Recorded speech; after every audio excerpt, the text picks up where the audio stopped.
Shalom, Bapak Ibu yang terkasih dalam Yesus Kristus. Saya akan membawakan renungan dengan tema logika atau hikmat Tuhan.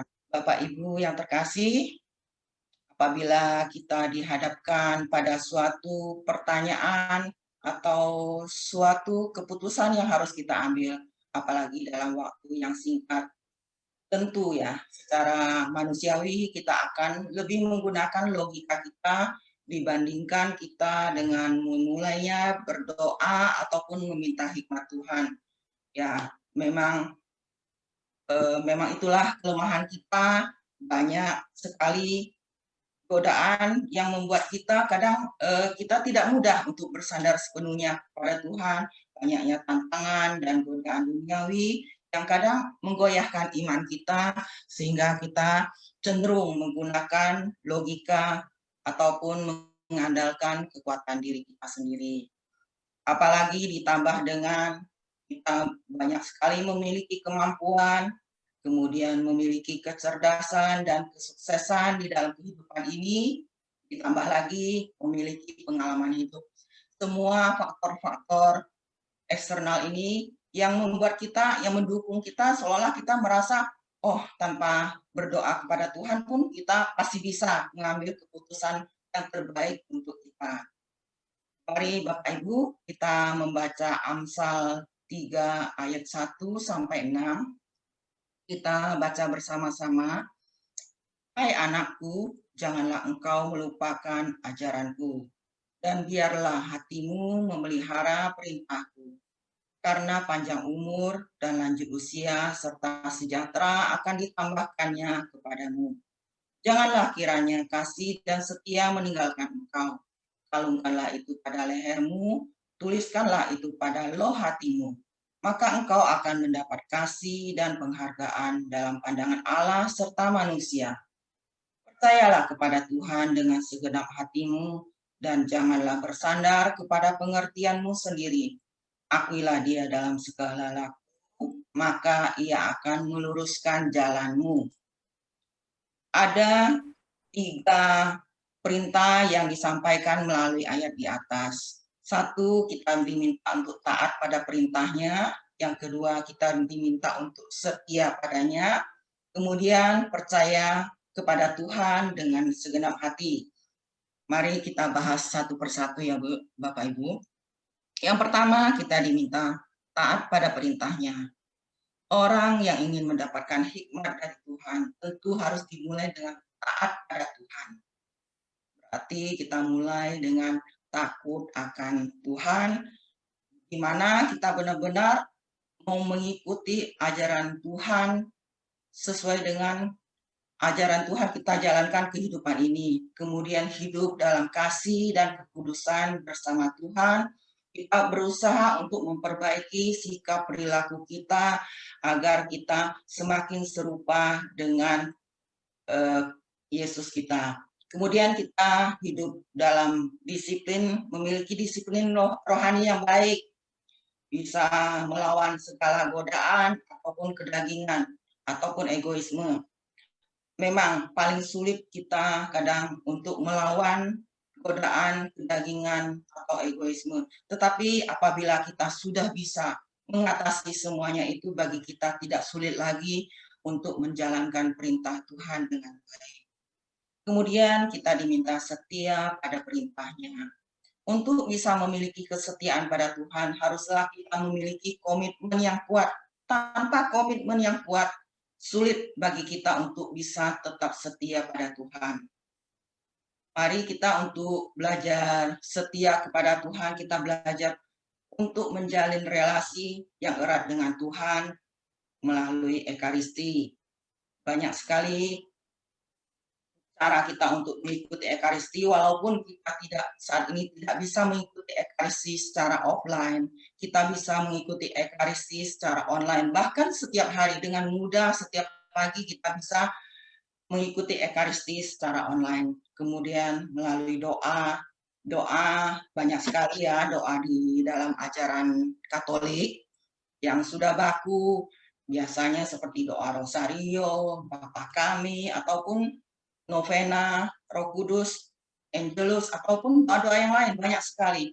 Tetapi kita mulai belajar dewasa, menjadi seorang anak yang dewasa, memiliki iman yang dewasa, memiliki iman yang lebih berkualitas lagi, di mana kita menjalin doa dengan Tuhan, tidak hanya satu arah, tetapi dua arah. Kita belajar untuk mendengarkan suara Tuhan, mendengarkan hikmat Tuhan, kita belajar untuk peka, mendengarkan suara Tuhan dengan menjalin relasi yang lebih sering ya. Tidak mungkin kita hanya sesuka hatinya mau berdoa kepada Tuhan pada saat kita butuh, tetapi kita siapkan waktu kita yang terbaik untuk Tuhan, untuk menjalin komunikasi dengan Tuhan. Kemudian melalui firman. Firman dengan membaca firman Tuhan, di situ kita dapat mengetahui begitu banyaknya firman Tuhan yang kadang menguatkan kehidupan kita, memberi semangat, memberikan banyak sekali suatu renungan yang mensupport kehidupan kita. Kemudian kita lanjutkan lagi dengan membaca Mazmur 1 ayat 1 sampai 2. Di sini dikatakan, berbahagialah orang yang tidak berjalan menurut nasihat orang fasik, yang tidak berdiri di jalan orang yang berdosa, dan yang tidak duduk dalam kumpulan pencemooh, tetapi yang kesukaannya ialah Taurat Tuhan, dan merenungkan Taurat itu siang dan malam. Di sini dikatakan yang tidak duduk dalam kumpulan pencemooh. Ya, kalau pada zaman dahulu, itu zaman Tuhan Yesus, itu kelompok-kelompok ahli Taurat, orang-orang Farisi yang sering mencemooh Tuhan Yesus. Kalau di zaman sekarang ini kita andaikan seperti di grup-grup WA, kadang banyak sekali pembicaraan yang tidak sehat, yang negatif, sebaiknya kita kurangi untuk bergaul dengan mereka. Lebih baik waktu yang demikian kita gunakan untuk hal-hal yang bermanfaat, hal-hal yang bermutu bagi kita. Kita bisa mengikuti ekaristi ataupun berdoa ataupun mendengarkan firman Tuhan. Itu banyak sekali ya. Saat ini firman Tuhan yang dibawakan oleh Romo-Romo di YouTube. Banyak sekali renungan yang membuat kita menumbuhkan iman kita seperti yang dibawakan oleh Romo Yosef ataupun Romo Deso atau Romo-Romo lain. Banyak sekali yang menginspirasi kehidupan kita, yang mensupport kita, apalagi di masa pandemi ini, kadang membuat iman kita goyah, membuat kita stres, ketakutan dengan masalah COVID yang semakin meningkat. Dengan mendengarkan firman ini tentu akan memberikan nutrisi yang baik bagi kehidupan kita. Mari Bapak Ibu kita lanjutkan. Kemudian yang ketiga, kita percaya kepada Tuhan dengan segenap hati. Percaya kepada Tuhan dengan segenap hati, dengan sepenuh hati, tidak setengah-setengah. Jangan tergantung mood, jangan saat kita bahagia, kita mendapatkan sukacita, kita lalu bisa berdoa kepada Tuhan. Tetapi pada saat kita mendapatkan hal-hal yang kurang baik, kita bersungut-sungut, janganlah hal itu dilakukan. Tetapi tetaplah kita percaya kepada Tuhan dengan sepenuh hati, karena sangatlah penting bagi kita. Karena kita itu semuanya manusia itu pada dasarnya memiliki sifat yang tidak sabar, sangat mudah goyah, mudah hilang kepercayaan diri. Kadang Tuhan itu memproses kita dengan waktu yang berbeda. Ada yang tepat, ada yang lambat. Tetapi dengan mengikuti semua ujian yang Tuhan izinkan terjadi dalam hidup kita, kita tahu bahwa Tuhan memiliki rencana yang indah buat hidup kita. Bapak Ibu, di sini saya akan men-sharingkan tentang kehidupan saya yang berhubungan dengan tema yang saya bawakan malam ini. Saya dilahirkan dari keluarga dengan didikan orang tua yang sangat disiplin. Saya berasal dari Belitung, di mana ayah saya mendidik saya anak pertama, saya terdiri dari 3 saudara.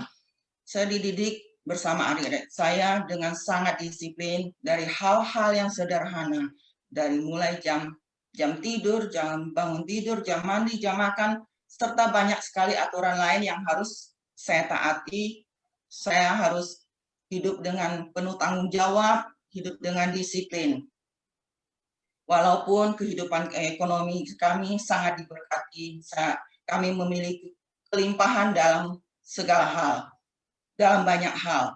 Tetapi kehidupan kami tidak dimanja, tidak diizinkan untuk hidup santai, tidak diizinkan untuk seperti istirahat, ataupun bermain, ataupun tidur siang. Kecuali sakit, baru kami diizinkan tidur siang. Jadi setiap hari setelah pulang sekolah, berarti saya sejak umur kelas 4 SD, saya sudah mulai dididik oleh ayah saya begitu disiplinnya. Setiap hari setelah pulang sekolah, saya sudah harus bekerja. Saya sudah harus masuk ke meja kerja, mengerjakan pekerjaan ayah saya di bidang pembukuan. Memang banyak karyawan yang membantu pekerjaan kami, tetapi kami anak-anak dilibatkan untuk terlibat juga melakukan pekerjaan tersebut agar kami tidak hidup santai. Demikian pekerjaan itu kami lakukan setiap hari, harus dengan penuh tanggung jawab, harus rapi, dan antara pekerjaan dan logika itu harus nyambung. Misalnya, usaha ayah saya kan di bidang perikanan dan usaha yang lainnya, tetapi saya lebih banyak menghandle di pembukuan untuk perikanan. Misalnya satu kapal itu maksimal memuat ikan 2 ton.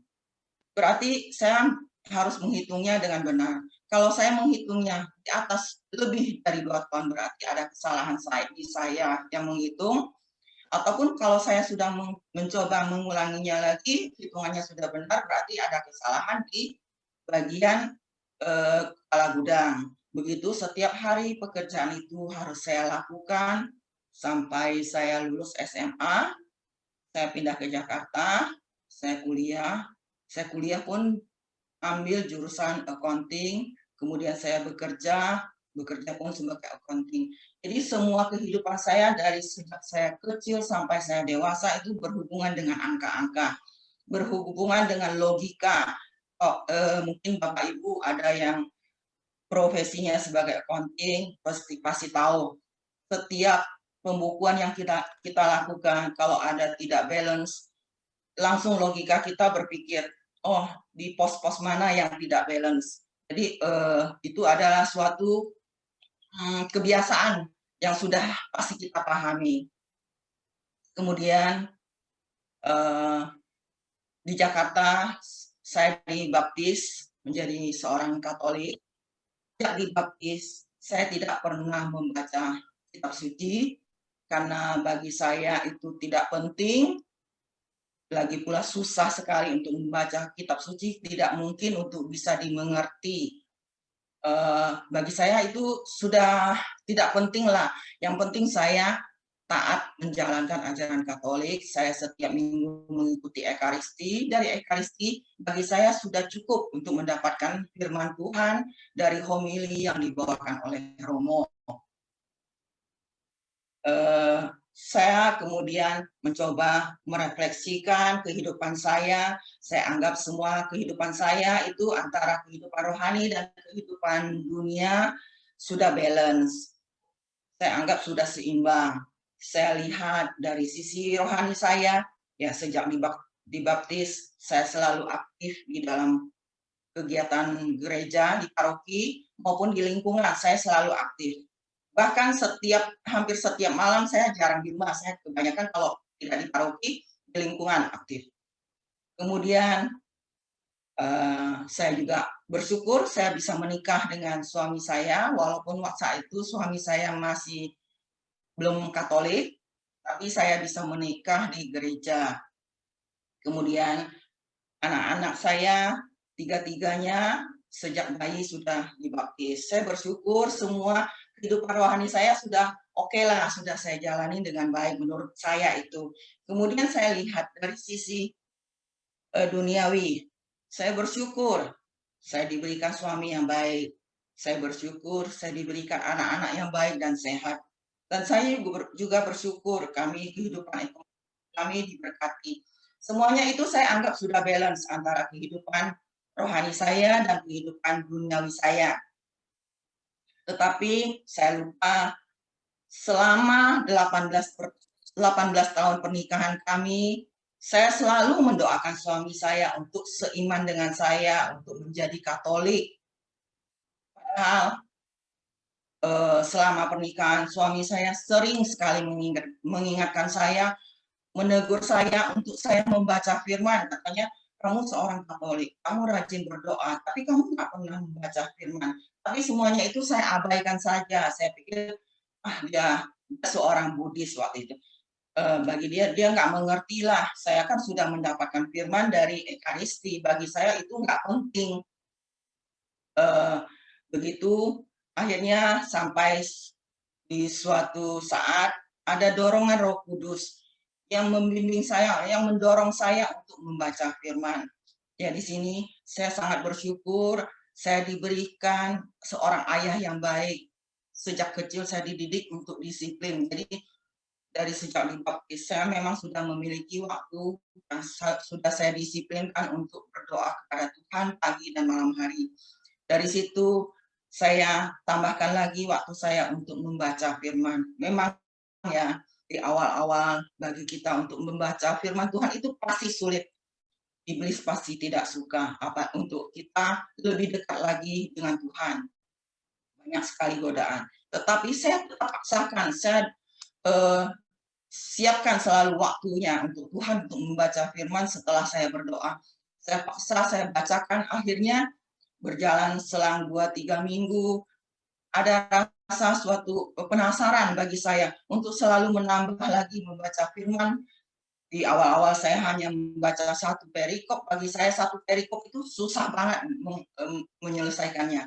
Tapi setelah berjalan 2 minggu, 3 minggu, berbulan-bulan, saya setiap hari bisa membacanya sampai 3 kali pagi, siang, malam, bisa sampai di atas 10 perikop. Saya bersyukur sekali kasih Tuhan begitu luar biasa kepada saya, sehingga belum sampai setahun saya membaca firman Tuhan.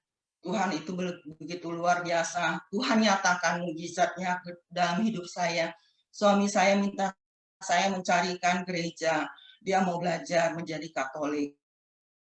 Di situ saya sangat bersyukur begitu besarnya kasih Tuhan terhadap saya, di mana saat saya mau merespon hikmat yang Tuhan berikan pada saya lewat suami saya, mukjizat pun terjadi. Seperti firman yang dibacakan di perayaan Ekaristi pada hari Minggu kemarin tentang Markus 6 ayat 1 sampai 6, Yesus ditolak di Nazaret.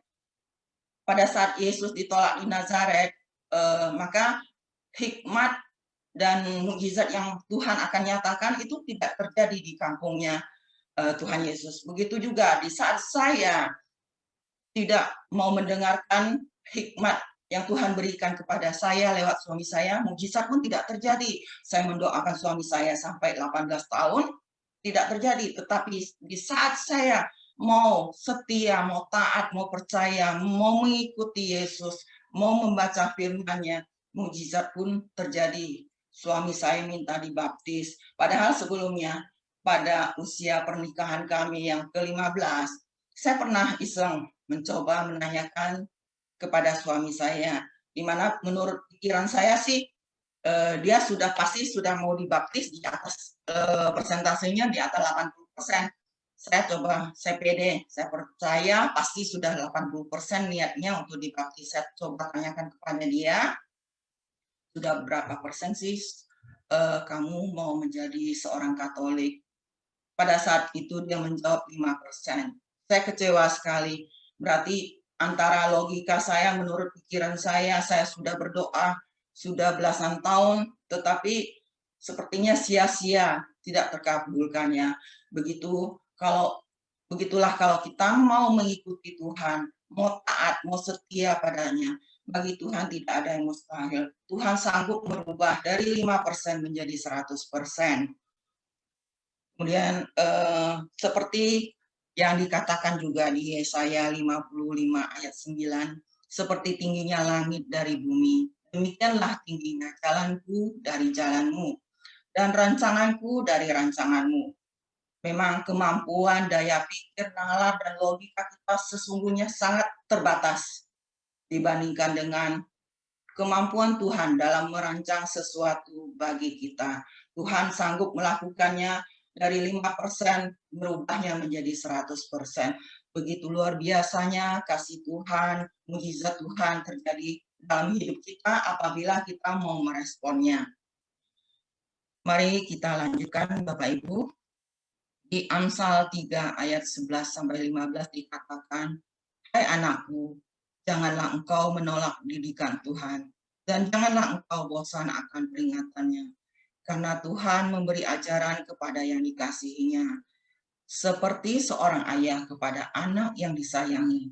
Berbahagialah orang yang mendapat hikmat, orang yang memperoleh kepandaian, karena keuntungannya melebihi keuntungan perak, dan hasilnya melebihi emas. Ia lebih berharga dari permata, apapun yang kau inginkan tidak dapat menyamainya." Bapak Ibu, setiap ujian yang Tuhan izinkan terjadi dalam hidup kita, kita ikuti prosesnya Tuhan. Jangan protes, tetap sabar, tetap setia. Seperti dikatakan di firman ini, Tuhan itu mendidik kita seperti seorang ayah kepada anak yang disayanginya. Seperti yang saya sharingkan, ayah saya mendidik saya dari sejak saya kecil itu dengan disiplin yang penuh, dengan dituntut harus bekerja keras dan mengikuti banyak aturannya. Di saat saya dewasa, saya merasakan saya begitu bersyukurnya Tuhan memberikan saya seorang ayah yang begitu baik, yang mempersiapkan masa depan yang terbaik buat kita. Begitu juga Allah, di saat kita diberi ujian, pasti ada hikmatnya semuanya itu. Tuhan mendidik kita, Tuhan memberikan persiapan bagi kita untuk masa depan yang indah bagi kita.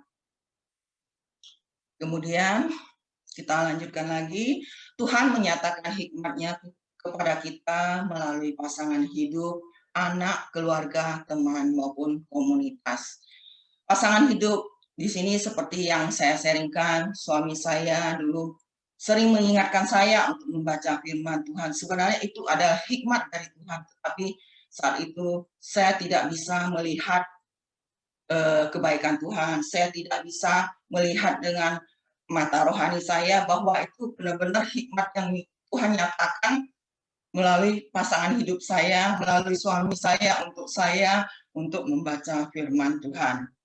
Saya akan men-sharingkan ini tentang hikmat yang saya peroleh untuk keluarga saya, untuk anak saya.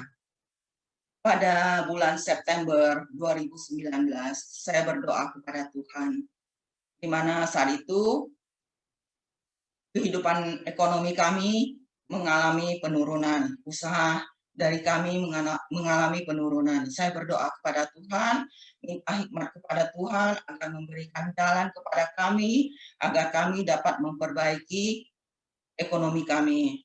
Dan Tuhan memberikan jawaban kepada saya pada saat itu mengatakan maksudnya Maret tahun 2020 Tuhan akan memberikan jalan bagi kami. Kemudian saya berdoa lagi kepada Tuhan, saya tanya, Tuhan, pekerjaan apa yang harus kami lakukan?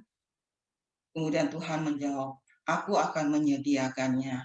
Ya, hikmat Tuhan yang saya dapatkan ini kemudian saya sharingkan kepada suami dan anak-anak saya. Kami imani, kami bawakan doa bersama-sama. Kami imani, kami percaya bahwa hikmat itu pasti terjadi, mukjizat itu pasti terjadi dalam hidup kami.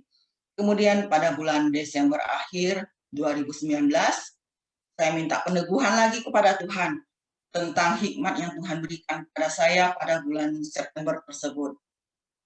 Kemudian Tuhan memberikan saya penglihatan di lemari saya, pintu lemari saya tertulis angka 3 yang sangat besar seperti ini, ukurannya lebih kurang 50 cm, di mana rongga-rongga tulisan ini angka 3 ini ada rumput seperti rumput padangan lapangan sepak bola yang sangat hijau, yang sangat subur, yang sangat fresh tumbuh-tumbuhannya itu daun itunya rumputnya lebih kurang seperti ini, tapi ini rumput plastik ya yang memenuhi angka 3 ini, yang dimana Tuhan memberikan peneguhan kepada saya bahwa itu bulan Maret Tuhan telah menyediakan berkatnya untuk kami. Kemudian tanpa saya sadari, tanggal 5 Maret kami memulai bisnis kami yang baru, di mana suami saya tetap menjalankan usahanya, saya dan anak-anak saya memulai bisnis online. Saya minta bantuan kepada mereka karena mereka lebih mengerti IT. Ya, mereka bisa saat ini mereka kan kuliah, tiga-tiganya menjalankan kuliah secara online. Kadang kalau mereka tidak sanggup masih online, masih kuliah, saya yang menghandle pekerjaan mereka karena kalau bisnis online ini 24 jam itu orderan masuk. Kita tidur pun orderan masuk, pagi-pagi kita bisa mengecek orderan itu. Begitu luar biasanya Tuhan memberikan berkat kepada kami tanpa pernah kami pikirkan, tanpa pernah terbersit sedikit pun di benak kami atas berkat yang Tuhan berikan kepada kami sangat luar biasa. Saat ini kami bisa memasarkan 77 produk yang ada di online shop kami, dan anak-anak kami juga masing-masing memiliki beberapa online shop. Mereka sangat senang sekali, mereka mendapatkan pengalaman, dan terutama mereka bisa mendapatkan uang jajan tambahan. Di situ memang dari awal saya sudah mengajak mereka itu untuk mengandalkan Tuhan, semuanya ini berasal dari Tuhan, dan saya selalu mengarahkan mereka setiap bulan profit yang mereka peroleh selalu saya arahkan untuk dibagikan kepada Tuhan. Mereka selalu mentransfernya ke rekening gereja. Dari situ saya bisa melihat niat mereka. Kadang saya lupa sudah waktunya, sudah awal bulan sudah harus mentransfer, tapi mereka otomatis sudah melakukannya sendiri tanpa saya harus mengingatkannya. Demikian pula begitu besarnya pekerjaan berkat yang Tuhan berikan kepada kami. Orderan ini seluruh Indonesia, bahkan sampai ke Asia.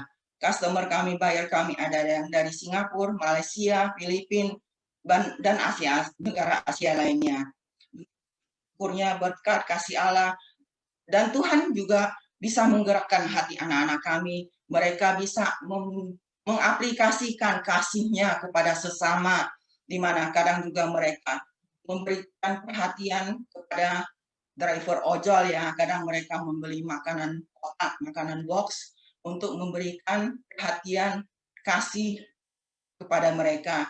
Dan mereka sendiri yang berkata kepada saya, "Ma, kadang kan kita memberi tip kepada mereka berupa uang. Mungkin kalau uang, mereka akan sayang membelanjakannya. Apa lebih baik kadang kita belikan juga makanan agar mereka bisa makan kenyang, agar mereka juga bisa menikmati makanan yang enak." Saya bersyukur, saya senang sekali mereka bisa mengaplikasikan kasih mereka kepada sesama. Mereka tidak hanya memikirkan untuk mereka sendiri. Kemudian kita lanjutkan Bapak Ibu, dengan hikmat Tuhan pasti kita percaya, apalagi apabila kita mau meresponnya, Tuhan pasti memberikan mukjizat yang indah pada kita, karena janji Tuhan itu adalah ya dan amin, kuat dan berpengharapan, membangkitkan semangat hidup kita. Mari Bapak Ibu, apapun profesi ataupun status kita, baik kita sebagai seorang pelajar atau seorang mahasiswa, ataupun seorang pekerja atau sebagai seorang owner di suatu perusahaan, ataupun sebagai seorang pendoa, ataupun sebagai seorang ibu rumah tangga. Jika ingin sukses, jadilah orang yang selalu hidup dengan menjalin relasi yang erat dan selalu mengandalkan Tuhan dalam segala tindakan. Saya akan menambahkan ayat emas yang selalu saya pegang di Yeremia 17 ayat 7 sampai 8. Diberkatilah orang yang mengandalkan Tuhan, yang menaruh harapannya pada Tuhan. Ia akan seperti pohon yang ditanam di tepi air, yang merambatkan akar-akarnya ke tepi batang air, dan yang tidak mengalami datangnya panas terik, yang daunnya tetap hijau, yang tidak khawatir dalam tahun kering, dan yang tidak berhenti menghasilkan buah. Mari Bapak Ibu, walaupun di saat ini dunia mengalami tahun kering, tahun di mana pandemi yang belum berakhir, kita tetap optimis, kita tetap percaya, mau mengandalkan Tuhan, melakukan hal-hal yang terbaik bagi Tuhan, yang bisa menghasilkan buah yang terbaik bagi sesama kita, bagi lingkungan kita, bagi keluarga kita.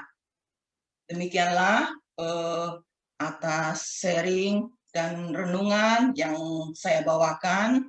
Terima kasih, semoga semuanya ini bermanfaat bagi kita. Kita mau belajar untuk peka mendengarkan suara Tuhan, mendengarkan hikmat Tuhan, agar Tuhan selalu membimbing kita untuk meraih mukjizat yang kita inginkan. Terima kasih, Tuhan Yesus memberkati. Amin.